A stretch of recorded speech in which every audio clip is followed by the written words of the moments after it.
Sometimes shifting can be confusing or even downright frustrating.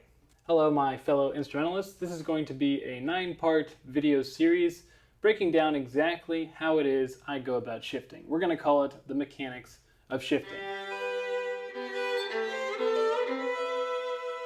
Now, by the end of the video series, I can assure you if you follow these steps, you will probably be still struggling, but I promise that it will be helpful, and if you do everything actually with a lot of emphasis on repetition, you will get your shifts from where they are now to definitely a few levels higher.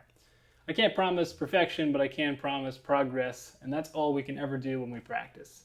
So let's get right into it. So in the next 9 videos, I'm going to go over the principles that I use to practice and understand shifts. That second point is especially important. I think a big part of what's difficult about shifting is that we don't actually all understand what exactly we're doing when we do decide to shift. I have a lot of students that come to me from previous instruction. They might have years of experience, some of them even quite advanced. And when they come to me, I'll often ask them, what is their thought process? Or what are they actually doing when they're shifting and practicing?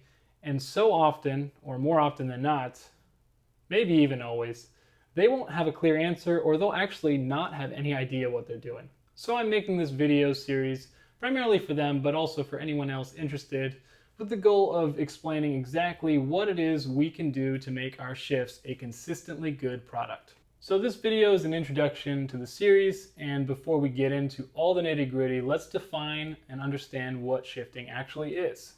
Shifting is not moving one finger from a note to another note. For example, this is not necessarily a shift. I just moved my first finger from a B natural to a C sharp. It seemed like it might have been a shift, but it's actually not. Specifically, what shifting is, in my definition, is it's moving from one position to another. Now, I can play a C sharp with my first finger in first position by stretching.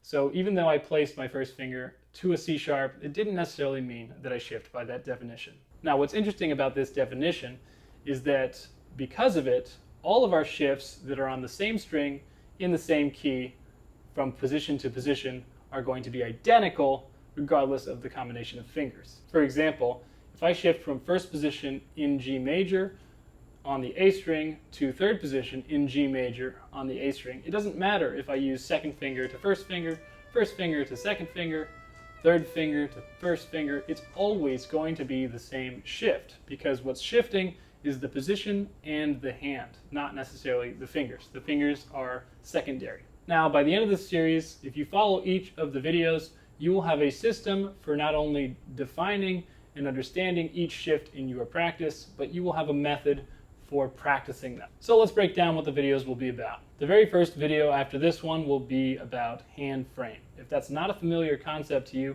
I really recommend you don't skip it, because it's actually really, really important. While some of this might be review, I'm sure that you'll benefit regardless of your level. Let's move on to the second video after that. This will be expanding on hand frame, specifically defining our intervals. After that, we'll talk about 2 different kinds of shifts, old bow versus new bow. Then we'll talk about in-between fingers, finger memory or finger ghosts, the Yost method of shifting, using Kreutzer, and then finally moving beyond Kreutzer. That last video will also contain a special example.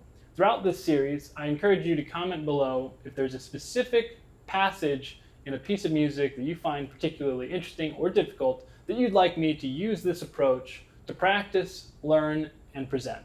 If this series sounds interesting to you, don't forget to like, comment, and subscribe so that you don't miss the next video coming out. There'll be a video every week until the series is complete.